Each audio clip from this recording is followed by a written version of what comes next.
amigos, alô, Brazucas, tudo bem? Estamos de volta com seu canal que conta, relembra grandes momentos do futebol brasileiro. Você lembra que já começamos a falar de Copa do Mundo, isso mesmo.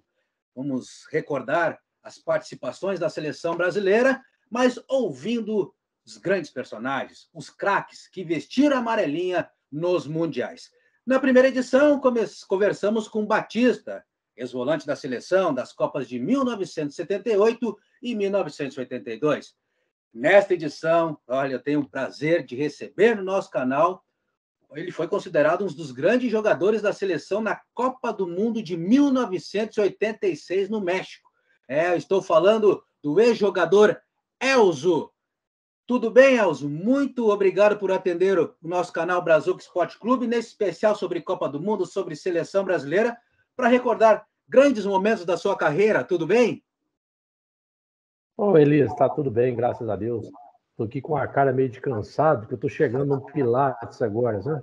Não parei de fazer exercício lá com a Tati Pilates lá, e a Tati mata a gente, viu, Elias? Cheguei aqui cansado, mas bacana, cara, a gente está sempre fazendo os exercícios, continua aí nas atividades, né? Porque a idade vem chegando, você tem que se cuidar.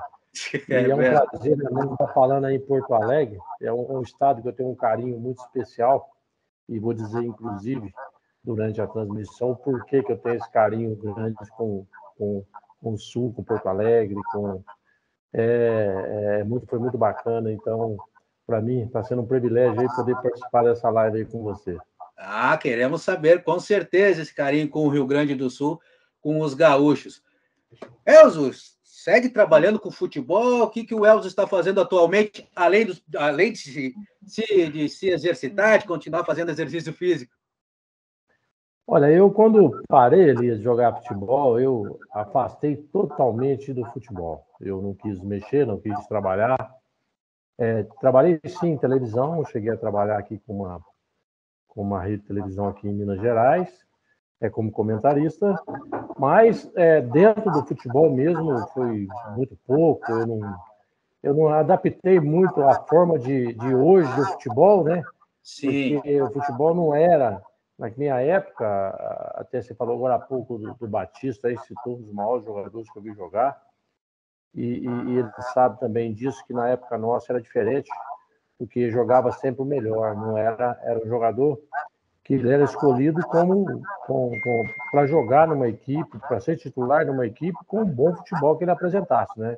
Sim. Era meu caso. E o futebol hoje não existe mais isso. Hoje, para você ter uma ideia, o clube contrata um jogador de manhã, quando é à noite ele está jogando. Então, não há respeito com os demais jogadores. Na minha época, não. Você chegava no clube, você ficava 10 dias trabalhando, para depois merecer uma oportunidade, independente de onde você vinha, do que você era no futebol. Então, eu acabei que eu não fui mexer com futebol. Iniciei, mas depois desanimei. Eu falei, não é a minha área. Vamos só torcer aqui, para que a gente tenha aqui um bom futebol, né? Para que a gente possa aí ver aí o Brasil ter conquistas, né? E acho que é o suficiente para a gente. Mas tá bom, estou tranquilo. Mas dá para falar de futebol, tá? Não quer dizer que eu deixei de acompanhar o futebol. Eu acompanho direto e isso é muito bacana. Verdade. Elzo, começaste a carreira no interior de São Paulo, isso? Sim, eu comecei a carreira no Pinhalense, Ginásio Pinhalense de Esportes Atléticos, no Espírito Santo do Pinhal.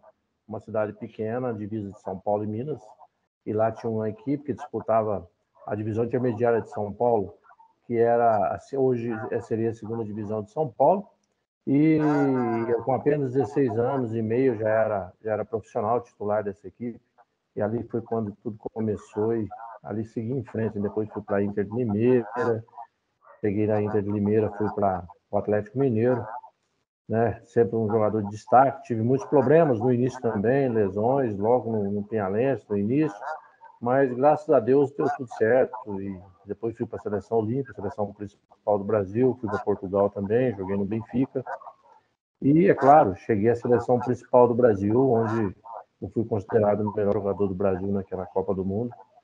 E isso é uma coisa que é muito bacana, porque havia confianças, né? E essas confianças eu vou contar aqui daqueles que acreditavam em mim Então, eu tenho certeza que ficaram felizes também com a grande participação minha naquele Mundial. Sempre como meia, volante, ou tinha outra posição no início da carreira? Eu, na realidade, eu era meio ofensivo, né? Era meio atacante. E foi quando eu fui vendido da Inter de Limeira para o Atlético Mineiro. E lá no Atlético, a concorrência era muito forte. E na minha posição tinha lá o Paulo Isidoro, tinha o Everton, que eram grandes jogadores, Renato Dramático, jogadores de meia atacantes. E os volantes lá, tinha lá o Cerezo e o Heleno. E o Cerezo estava para ser vendido, e foi quando eu conversei com o técnico, que era o Minelli. Ele via uma condição técnica muito boa em mim naquela oportunidade. E foi quando ele falou: olha, você vai ter que esperar, porque o Paulo Isidoro é difícil de ter uma lesão, e de repente vai vender o Cerezo, surgiu uma oportunidade. E em seguida veio outro treinador, o Procópio, numa excursão que eu fiz para a Europa. Eu joguei em todas as posições, só não joguei no gol nessa excursão. Inclusive, fui artilheiro da excursão, jogando de lateral, de zagueiro, de tudo que precisava naquela excursão do Atlético Mineiro para a Europa, que naquela época ficava lá 3, 4 meses na Europa. Sim. E quando eu retornei, aí o Procópio me chamou e falou: Elcio, você vai ser o volante. Você vai ter que jogar de volante. Eu tinha jogado também numa final de um torneio de volante lá e tinha ido muito bem. Foi quando eu adaptei essa posição e acabei chegando à seleção principal. Então foi a descoberta bacana, de Minelli iniciou e o Procópio bateu o martelo, né? Acabei chegando de volante. E aí ficou. E quais eram as características do Elcio? Aquele jogador mais de marcação, de saída de bola, de saída de jogo? As duas coisas? Olha, eu sempre trabalhei muito meu condicionamento físico. Eu superava a deficiência técnica com o condicionamento físico. Onde eu tinha uma dificuldade, o condicionamento físico cobria, né? E era um jogador que não era violento, chegava sempre antes na bola, tanto que eu tenho uma carreira tão privilegiada que eu nunca tive um cartão vermelho. Eu sempre, volante que nunca foi expulso foi eu. Pois é. Justamente porque jogavam futebol, né? Eu entrava para jogar futebol e tinha uma facilidade muito boa de sair com a bola dominada, né?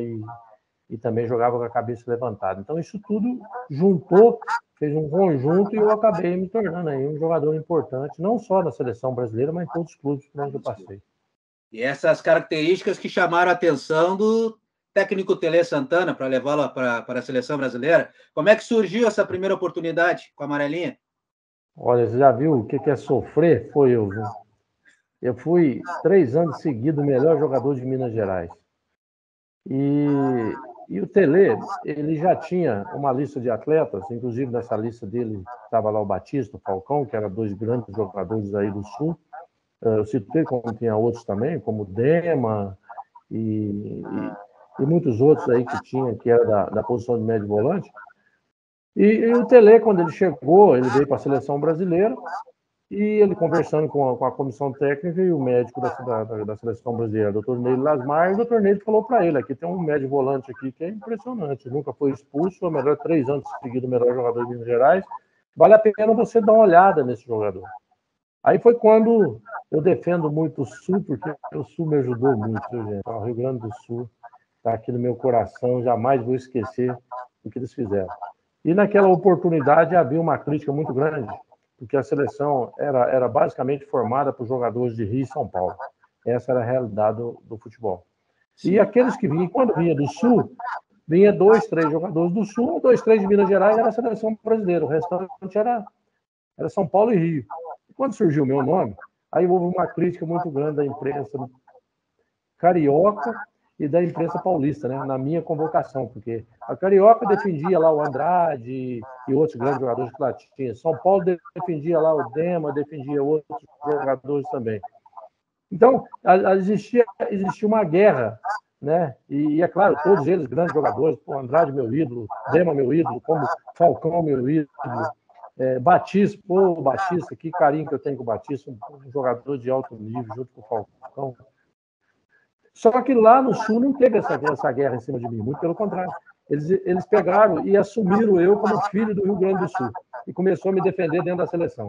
A imprensa do Rio Grande do Sul me defendeu o tempo todo, junto com a imprensa de Minas Gerais. Então foi uma briga de cachorro grande, porque juntou 2 estados aqui, e se ia poucos lá, mas ia com qualidade, né? e lá em cima tinha bastante, mas não tinha a mesma idade. Tanto que estava lá o Falcão também, jogador de alto nível, e o próprio Batista, né?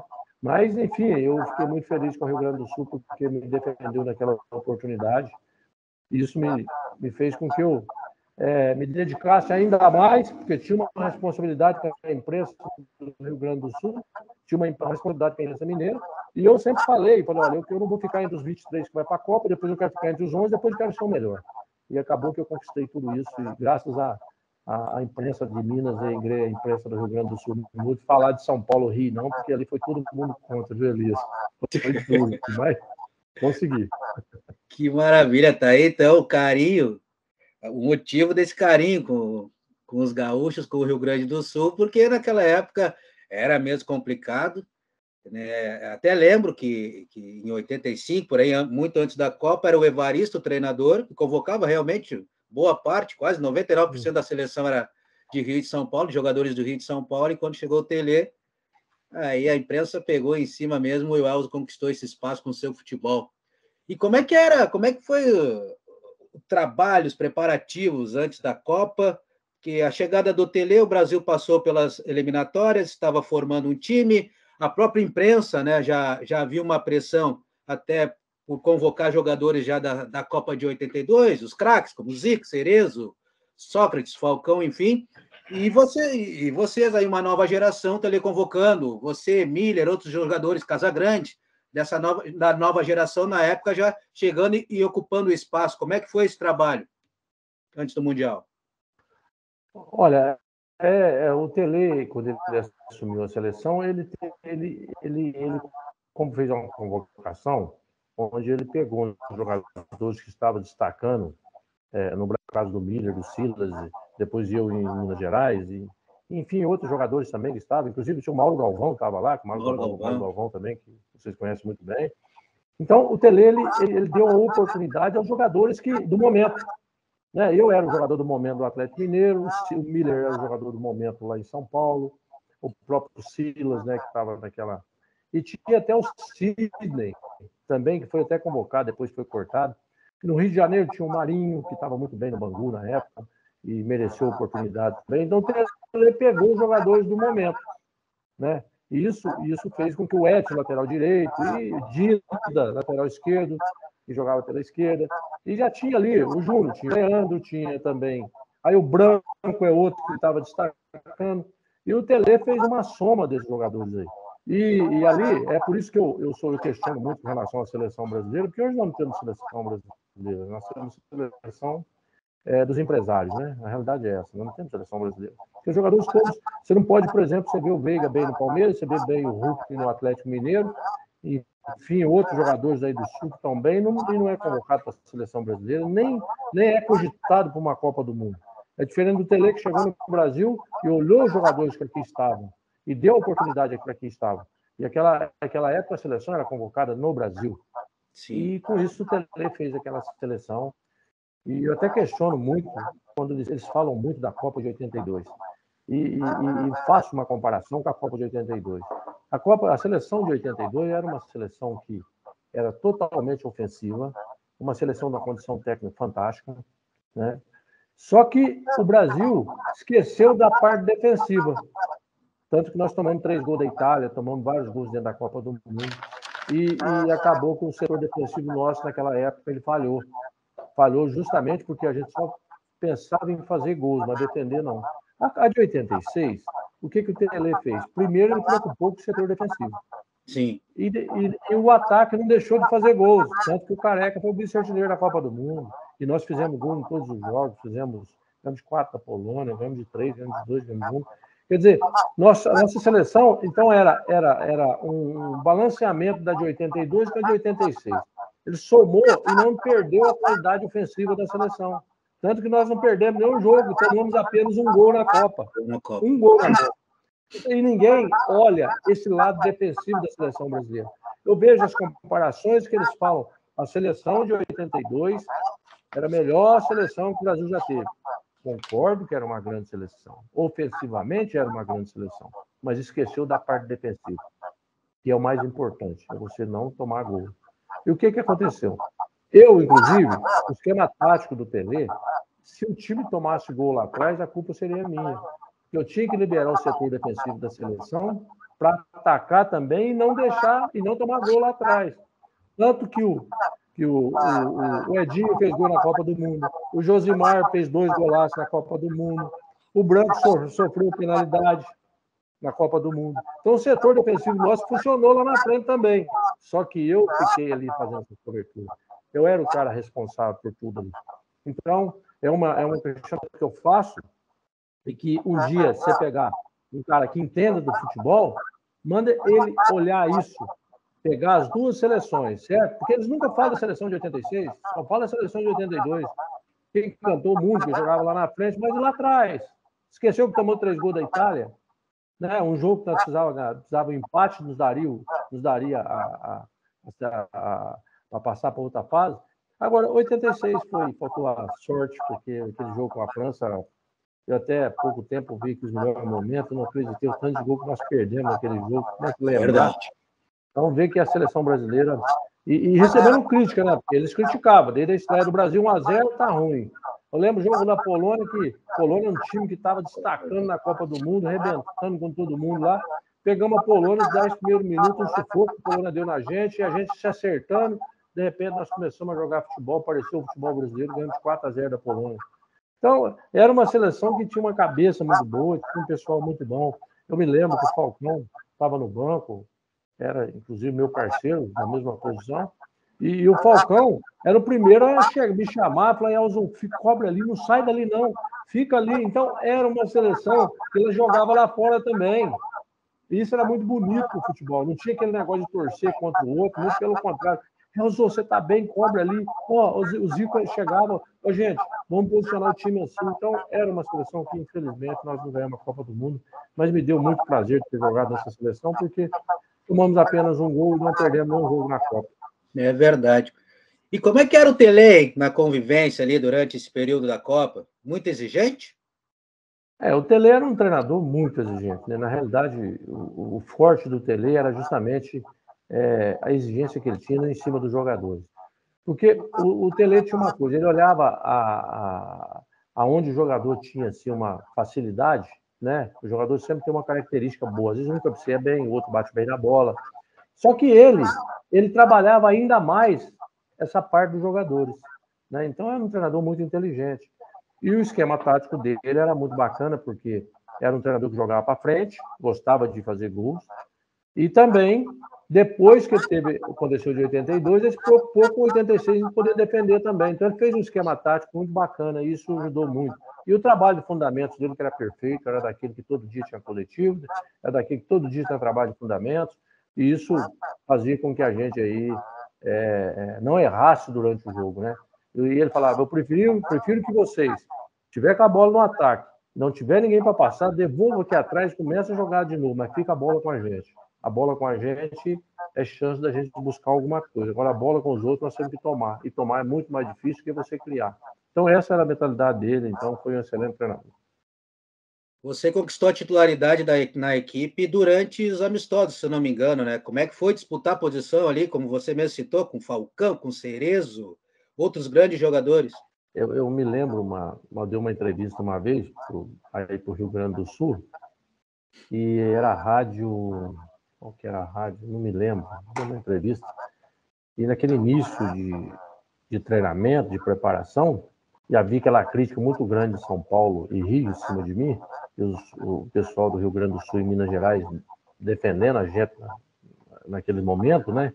Porque eu estava na lista dos 30 jogadores, ia ser cortado 7 jogadores, e eu era sempre o primeiro nome da lista a ser cortado, né? Não sei porquê, mas sempre o primeiro nome da lista. Então, eu me lembro bem disso aí. Um dia eu falei para um repórter, tem uma pena que eu não lembro agora, eu lembro que foi para o Rio Grande do Sul. Falei, o dia que eles me derem uma oportunidade, eu nunca mais saio da seleção brasileira. Se eu jogar um jogo, e se o treinador escolher o melhor, eu vou ser o melhor. E aconteceu que nós fomos fazer uma excursão para a Europa e jogou Brasil e Alemanha, e eu estava no banco, estava jogando, estava Cerezo no banco. E naquele jogo, o Falcão machucou, o Falcão teve um pisão na unha e não pôde jogar o jogo seguinte, que era Brasil-Hungria. Aí o Tele me chamou, falou, Elzo, você que vai jogar. E eu fiquei sabendo no sábado, jogar no domingo. Aí eu falei, pronto. E era um dia tão triste que estava 10 graus abaixo de zero, um frio danado. Nossa Senhora. Lá em Budapeste, né? Nossa, muito gelado. Eu me lembro que eu saí na porta do hotel, tinha um lago assim, um pato andando em cima do lago. Tão frio que estava naquele lugar. Eu falei, puxa vida, eu vou estrear numa forma e eu não posso jogar mal. E ali eu concentrei para aquele jogo, aquela noite eu fiquei concentrado, falei, é agora que eu vou começar a tampar os cariocas e os paulistas, porque os gaúchos, os mineiros estão comigo, então eles vão assinar embaixo. Rapaz, nós perdemos o jogo, se não me engano, perdemos de 2-0, mas eu fui o melhor jogador do Brasil. Eu ganhei todos os prêmios de melhor jogador do Brasil naquele jogo. E, inclusive, ganhei o prêmio da Europa também. E no outro dia só dava Elzo, o melhor do Brasil. Elzo, o melhor do Brasil. E dali nunca mais eu saí da seleção brasileira. Nunca mais. Joguei todos os amistosos, fui para a Copa do Mundo, joguei todos os jogos, não fui substituído, fui o melhor jogador do Brasil na Copa. Mas tudo começou na Hungria, onde eu tive a oportunidade de jogar. Né? Tive a oportunidade e ali eu falei assim, deixa comigo, agora é comigo. E o pessoal me dependendo lá fora. E mesmo assim, continuavam as críticas, né? De São Paulo e Rio. Mas eu quietinho, como mineiro quietinho, encostado nos gaúchos aí, ó, deu tudo certo, graças a Deus. Graças a Deus. Durante o Mundial, você já destacou aí a participação do Brasil, né? Que o Brasil apenas tomou um gol, que foi nas quartas de finais contra a França, mas durante a primeira fase, o Brasil passou pela Espanha, pela Argélia, pela Irlanda do Norte. O time foi se acertando durante a competição, Elcio, na sua opinião?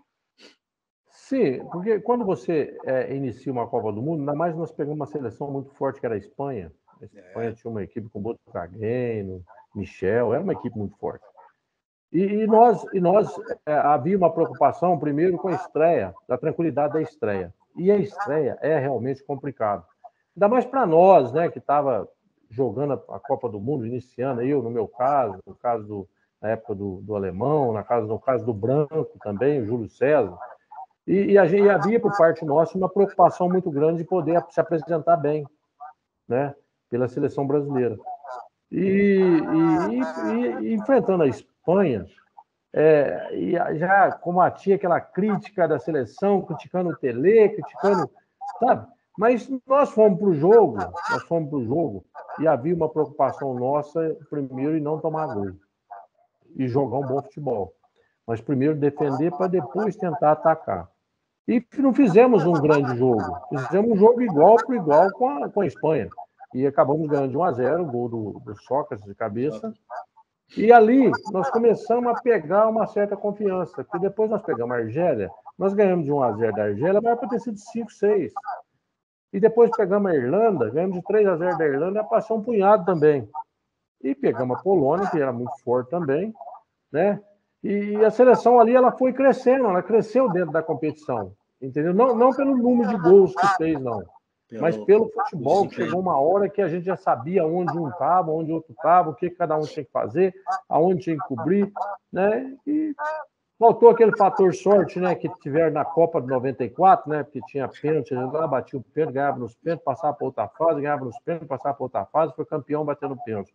E nós, infelizmente, perdemos a Copa do Mundo nos pênaltis.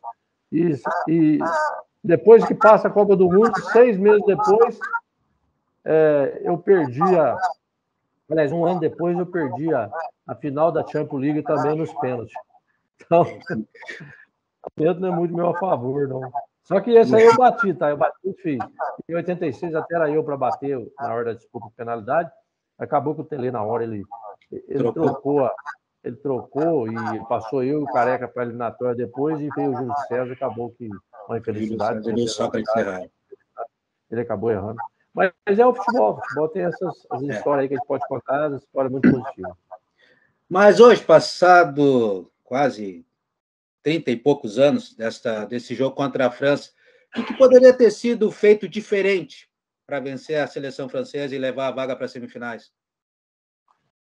Diferente era ter tido um pouquinho de sorte. porque quando nós fizemos 1-0, e nós tivemos 2 chances de fazer 2-0. As duas com o Miller, que o Miller, uma ele bateu, chutou na trave, o Careca cruza, ele bate, vai na trave. Depois tivemos uma oportunidade com o Sócrates, né? E não conseguimos fazer. E a gente estava em cima da França, a França jogando para defender. Acabou que depois, no finalzinho do primeiro tempo, nós sofremos um gol, que foi assim Nós tínhamos 5 jogadores nossos, a bola esbarrou no Edinho, desequilibrou todo mundo, passou e acabou que o Platini fez o gol. Mas logo nós perdemos o gol, o Platini fez o gol, nós tivemos várias oportunidades. Foi quando saiu o pênalti para o Zico bater também, né? Aliás, o pênalti foi no segundo tempo do Zico, né? Foi no segundo tempo. No segundo tempo. Mas nós tivemos ali, logo em seguida, nós tivemos uma chance de gol também, não fizemos, o Júnior teve, o Careca teve. Eu sei que nós perdemos muitos gols. Aí vai para o segundo tempo, quando está faltando. Aí perdendo gol, só dava Brasil. A França até teve. Até esse dia eu estava vendo, a França teve 2, 3 oportunidades de gol. O Brasil teve 15. Eu me lembro que o Careca subiu de cabeça sozinho, cabeçou na trave, o Careca saiu ele, o goleiro tocou no canto, o goleiro pegou. Né? O Sócrates saiu na cara, errou também. E acabou que o Zico no finalzinho do jogo, faltava aí 3 ou 4 minutos, pênalti para o Brasil. E o Zico, ele batia de 100 pênaltis nos treinamentos, ele fazia os 100. E, infelizmente, aconteceu que lá foi uma coisa muito triste, não só para o Zico, para nós, né, brasileiros. Para mim, por exemplo, que sou fã do Zico, continuo fã do Zico. Aquilo acontece, e foi acontecer com ele num momento importante da vida dele, que ali a gente ganharia a Copa do Mundo se passa pela França. Infelizmente, aconteceu, pênalti bate que ele está lá dentro, aconteceu do Zico errar, mas isso não abateu a seleção, não.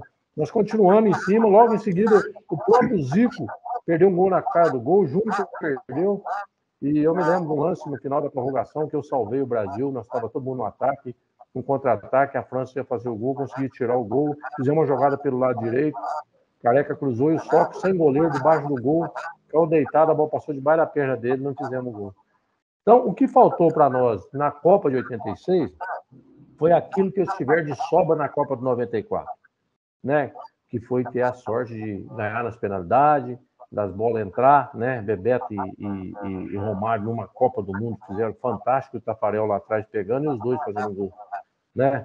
Então, o conjunto do Brasil era 3 jogadores na Copa de 94. E felizmente, o Brasil ganhou a Copa. Mas em 86 a gente merecia ter ganho aquela Copa do Mundo, porque a seleção era muito boa. É verdade, muito boa mesmo. Em cada Copa, após cada eliminação da seleção brasileira, tem aquele processo de começa do zero, renovação, e isso aconteceu após a Copa de 86, né? Houve aí uma renovação, entrou o Carlos Alberto Silva, depois, mais adiante, o Sebastião Lazzaroni. Por que você não teve mais, sendo um dos melhores jogadores da Copa do Mundo de 86, não teve sequência, mais convocações na seleção brasileira? Até, por exemplo, era ídolo no Benfica, poderia ter disputado a Copa de 90? Veja bem, eu fui vendido, logo depois da Copa do Mundo, eu fui vendido para o Benfica, né? E naquela época, Portugal não mandava jogador para a seleção brasileira. O jogador ia lá e já sabia que não vinha mais para a seleção brasileira. Então, era diferente. Era o contrário. E eu cheguei, era o contrário. Aí aconteceu, eu sabia disso. Eu indo para lá, as minhas oportunidades seriam pequenas de retornar à seleção brasileira. Aí o que eu fiz? Eu fiquei lá 3 anos, né, que foi o contrato que eu fiz, de 3 anos, e retornei ao Brasil para jogar no Palmeiras. E eu cheguei no Palmeiras, eu fui o melhor jogador do Palmeiras no Campeonato Brasileiro. Inclusive, disputei até na última hora a bola de ouro. E eu disputei com o Zico, acabou que o Zico machucou, e eu machuquei na última rodada do Campeonato Brasileiro, e ele ganhou o Ricardo Rocha pela média. Mas eu fui o melhor jogador da posição e fiquei entre os 2 melhores do Brasil na Copa do futebol brasileiro. E foi quando eu merecia ir para a seleção brasileira. Estava o Neto numa fase muito boa no Corinthians e eu numa fase muito boa no Palmeiras. E eu vim já pensando em seleção brasileira. Mas quando eu vi a forma que a seleção brasileira está sendo convocada, eu dei uma entrevista e falei que eu não queria ir na seleção brasileira, porque eu não fazia parte de esquema. Tanto que foi a pior campanha que o Brasil teve em Copa do Mundo, em seleção, em termos de Copa do Mundo, foi a Copa de 90. onde saiu antes da competição. Nas oitavas. Porque havia um esquema de corrupção dentro da seleção brasileira, e eu nunca fui desse tipo de negócio. Eu dei uma entrevista, o próprio Neto também falou.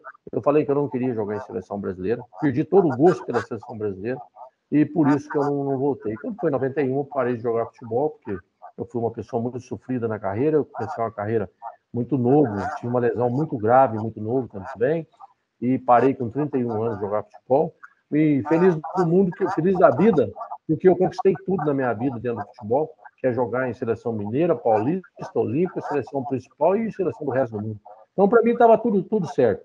E eu não fui para a seleção brasileira porque havia um esquema do Lazzaroni, que era o esquema carioca, de convocar. Ele convocou jogador para poder vender para a Europa, não vou nem citar quem era. E vendeu um monte de jogador para a Europa, porque tinha esquema. Já começou ali o erro do futebol brasileiro.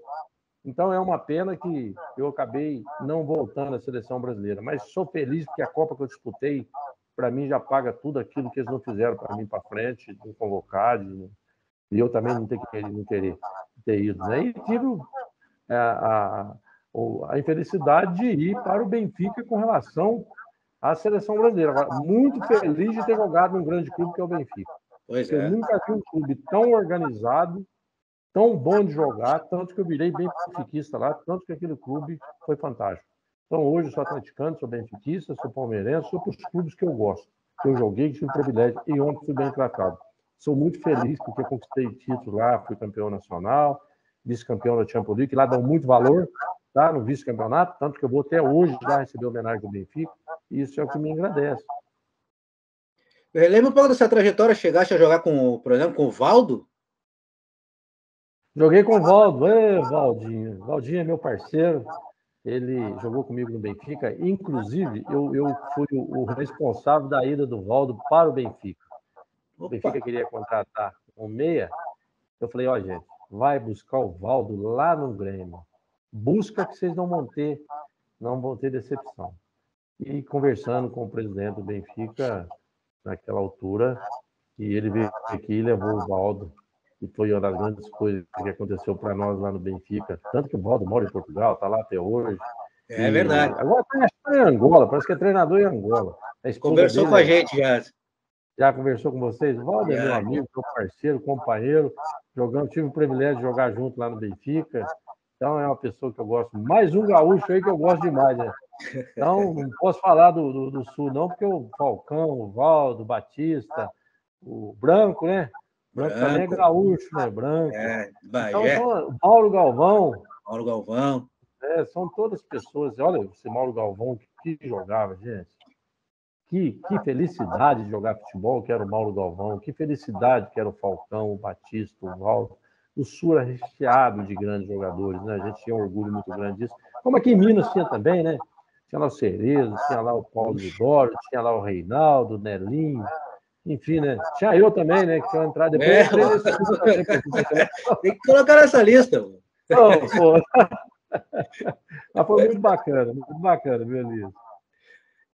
E hoje, Elza, você que, claro, não trabalha diretamente com futebol, mas é um telespectador, é um torcedor, o Mini está acompanhando essa campanha da seleção brasileira, classificada agora para a Copa em novembro. Como é que você analisa essa geração e o trabalho do técnico gaúcho, o Tite? O Tite é uma pessoa que eu gosto muito. Ele jogou, inclusive, futebol profissional. Joguei contra o Tite quando ele estava no Guarani. E ele começou um trabalho bacana dentro da seleção brasileira, sabe? Era difícil de marcar o Tite? Só um parênteses, era difícil de marcar o Tite? O Tite era grande, era alto, cara, e habilidoso. Nossa, era triste. Marcar o Tite, o Pita era duro, viu? E falava pra caramba dentro do campo. Orientava, né? Não é xingar os outros, não, orientava. E o Tite, ele tinha realmente o perfil para treinador, por isso que é o vencedor na carreira, né? E é claro que hoje a seleção brasileira é totalmente diferente daquela época. Naquela época havia uma forma de jogar a seleção brasileira, havia uma forma de convocação, e eu não sei que forma que o Tite trabalha, mas, como eu disse agora há pouco, no início do programa, eu acho que teria que dar oportunidade aos melhores jogadores do Brasil, né, que sejam menos do que era naquela época minha, mas tinha que estar, porque o jogador é o momento. São jogadores que podem chegar numa Copa do Mundo e resolver. E eu não sei de que forma que pensam hoje a CBF, não sei de que forma, mas só acho que não é o normal do futebol brasileiro. Mas não deixo de ser torcedor do Tite, tá? Sempre achei ele um grande treinador e, de repente, ele também tem que passar por isso dentro da CBF, você não sabe? Porque hoje os empresários estão ali, põe um jogador aqui, põe um jogador ali, e acaba que há uma cobrança em cima dele, né? Se hoje você tem uma ideia, para ser treinador, por exemplo, para mim ser treinador tem que ter curso de CBF. Aí vão para um professor de educação física, nunca chutou uma bola, vai lá, faz o curso, é técnico de futebol profissional.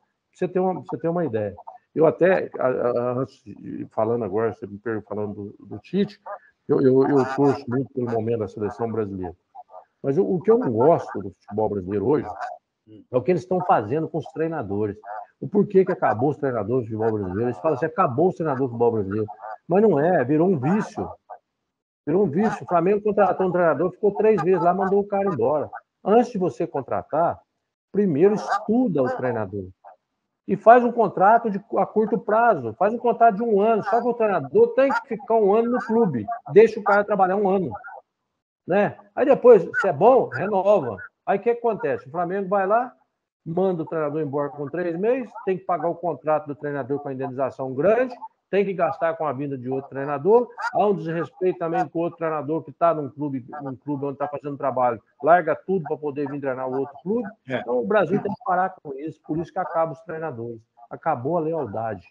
Né? Eu fico muito feliz, por exemplo, do Tite estar esse tempo todo que está na seleção brasileira. Isso, nesse ponto, está tendo um respeito pela CBF. Isso é muito bom para o futebol brasileiro. Tá? É muito bom. Então, o Tele ficou 10 anos no São Paulo. Ganhou tudo com o São Paulo. Trabalhou 10 anos no São Paulo. Teve um tempo de fazer um trabalho bacana no São Paulo. Verdade. E fez contratos de 1 ano, 1 ano, 1 ano, 1 ano, 1 ano. Então, hoje, acabou tudo isso. Aí assumiu os treinadores, mas assumiu justamente por isso. Né? Então, eu entrei nessa coisa de treinador, porque você tocou no assunto do Tite, que o Tite, para mim, é o melhor, é o treinador que tem que estar na seleção brasileira. Como o próprio Renato Gaúcho, que eu tive o privilégio de jogar junto na seleção brasileira, que faz um trabalho muito bacana nos clubes, é um que brigou, inclusive, com relação a esse negócio de curso da CBF. Isso aí é uma mina de dinheiro para a CBF, é para ganhar dinheiro, não é para. Veja bem, vê se eu tenho que fazer curso de CBF para ser técnico do clube. De maneira alguma, jamais vou cair nesse desfecho da minha carreira, né? Passar pelos treinadores que eu trabalhei, que eu tive o privilégio de trabalhar, né? Eu trabalhei com grandes treinadores. Né? O Minelli, inclusive, foi campeão brasileiro com o Inter. Tive o privilégio de trabalhar com ele no início, foi uma das pessoas que me ajudou muito. Depois tive Tele, tive Erickson, da seleção da Inglaterra. Trabalhei com grandes treinadores. Aí você vai chegar aqui no futebol brasileiro hoje, você não tem um treinador desse nível, né? Você tem um treinador que vai estar sumindo. Aí hoje nós temos que cair, né? Analisa, com todo respeito aos treinadores portugueses, o Jorge Jesus fez um grande trabalho aqui, né?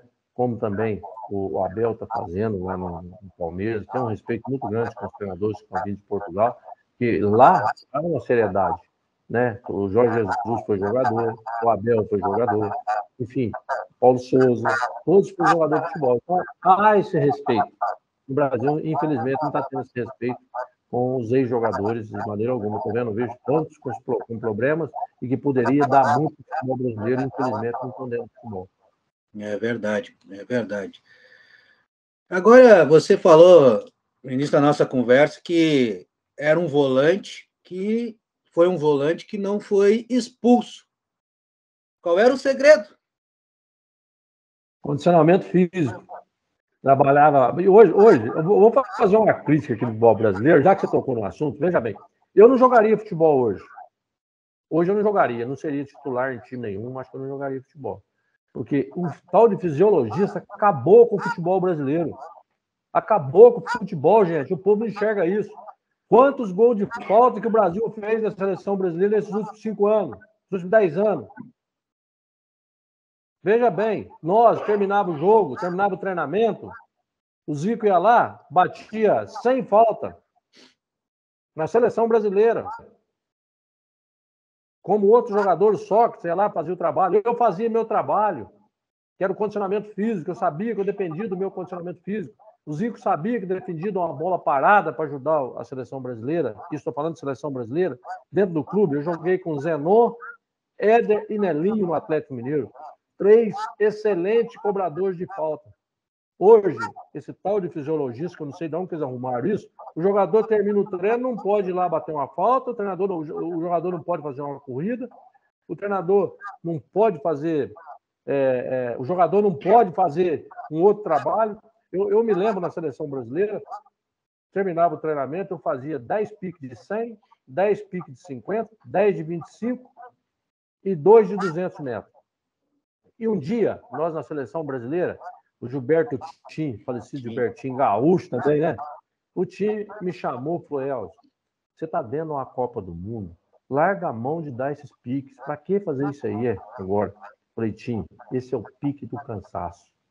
Um dia você vai entender. Quando jogou Brasil e França, que faltando 1 minuto para terminar a prorrogação, teve um lance da França, não sei se você já viu esse lance, mas se tiver oportunidade, assiste isso aí. No final da prorrogação, com altitude e tudo. Teve uma jogada da França, quando eu estava no ataque, ele lançou o atacante da França, o Platini lançou. Eu dei um pique, cortei caminho e consegui tirar o gol. Eu dei um pique de atravessei o campo, né? Deu 80 metros, 90 metros. E consegui salvar o gol. E fui lá, fiz a jogada, o Sócrates perdeu o gol debaixo do gol. Aí, veja bem, aí quando termina o jogo, vai para a penalidade, o Gilbertinho chegou, falou: Elcio, o pique do cansaço. Obrigado que você fez por mim. Quer dizer, então, antigamente, a gente fazia isso. Você trabalhava. Hoje inventaram o fisiologista no futebol. Acabou com os craques do futebol, gente. Nós não temos um batedor de falta. O Brasil, quantos anos que o Brasil não faz um gol de falta? Analisa para você ver. Nos próprios clubes. É difícil você ver um gol de falta. É difícil. É porque ninguém treina, não pode treinar. Ali bate o quê? Bate a característica, bate o jogador que está mais confiante, mas cadê o treinamento para pular? Igual o Zenon ficava lá, eu lembro um jogo Atlético e Vasco, saiu uma falta, aí os 3 tirando para o Ímpio quem batia. O goleiro era o Mazzaropi, lá no Rio. Aí o Zenon falava assim: eu coloco lá, Nelinho. O Nelinho falou assim: eu bato lá, o Header, eu furo a rede. Aí o Zenon ganhou. O Zenon bateu e pôs lá onde ele queria. Foi o gol do Atlético e ganhamos o jogo. Então era desse jeito. Mas os caras treinavam, né? O fisiologista hoje não deixa treinar. Acabou nossos jogadores. Até isso tem no futebol hoje. É verdade. Elcio, qual foi seu jogo inesquecível com a amarelinha? Rapaz, o jogo inesquecível para mim com a seleção brasileira foi a minha estreia na seleção. Porque quando, por mais que eu estava jogando como titular nos amistosos da seleção brasileira, virei titular, havia uma preocupação com a definição dos 11 titulares. Certo? Tanto que teve surpresa na seleção brasileira na época. Teve jogadores que nem imaginavam e de repente estava lá para jogar. Né? Foi uma mudança, para ter uma ideia. O Júnior veio para o meio, o Branco entrou na lateral, todo mundo achou que o Júnior ia jogar na lateral, né? Que o Júnior era lateral e jogava de meia também, né? O Oscar era o zagueiro, de repente o Tele mudou, depois o Júlio César. Então, houve as mudanças. Então, havia, por minha parte, por mais que eu estava jogando, uma preocupação se ia ser titular ou não, né? E aconteceu que, naquele jogo de estreia minha, Brasil e Espanha, eu me lembro que eu entrei para o campo, né? Aquela alegria, né? Mas alegria e, ao mesmo tempo, nervosismo. Pô, eu estou numa Copa do Mundo. Menino que saiu lá de Machado, sul de Minas Gerais, passou por Pinhal, Limeira, e, enfim, foi ali crescendo. De repente, eu estou aqui jogando uma Copa do Mundo. E na hora de cantar o hino nacional, houve um erro muito grande. É verdade. Da FIFA, você lembra? Tocou o hino da bandeira. E tocou o hino da bandeira, você não acredita, Elias. Naquele momento, eu dei uma relaxada pro jogo. Parecia que todo mundo começou a rir, viu? O erro, né? Eu comecei a rir, falei: puxa vida, primeira vez que eu ia cantar o hino nacional numa Copa do Mundo, esse cara vai me corta, cara. Aí ali deu uma relaxada, deu uma esfriada. Mas foi o jogo mais importante da minha carreira, foi a minha estreia na Copa do Mundo. Pode ter certeza. Brasil e Espanha. Brasil e Espanha. Jamais antes da gente finalizar esse bate-papo, muito bom mesmo, relembrar esses grandes momentos da sua carreira. principalmente na seleção brasileira, eu costumo fazer com o convidado uma brincadeira, que é escalar um time onde ele se destacou, e ele definir essa escalação em uma frase. Acho que eu vou fazer essa brincadeira com você. Eu vou tentar escalar aquele time, aquela seleção de 86, você vai defini-la em uma frase, pode ser? Vou escalar ela aqui. Certo. Carlos, Josimar, Júlio César, Edinho e Branco, Elzo, Alemão, Júnior e Sócrates, Miller e Careca. O técnico, Tele Santana. Defina esse time em uma frase, Elzo. Essa equipe merecia ser campeã do mundo. Pela dedicação, pela boa vontade de todos os jogadores e pelo Zico. Tinha que ter ganhado aquele Mundial. Porque se quer uma pessoa que não merecia ficar na carreira sem um título mundial, era o Zico. Como tinha Falcão também, Sócrates, aquela geração do Júnior, Sócrates, Zico, de grandes jogadores. O Falcão era uma maravilha jogando futebol. Então, eu defino essa seleção que merecia o Mundial pelos grandes profissionais, grandes exemplos do nosso futebol que estava presente dentro daquela seleção. E o próprio Tele Santana, que para mim foi o maior, merecia o título. Infelizmente, ficou marcado na carreira dele, como ficou na carreira de todos eles. É verdade. Elzo, mais uma vez, muito obrigado por atender o nosso canal Brazuca, por bater esse papo, por relembrar grandes momentos da sua carreira, grandes momentos seus momentos com a seleção brasileira, e com certeza iremos chamar mais vezes aí para relembrar grandes histórias.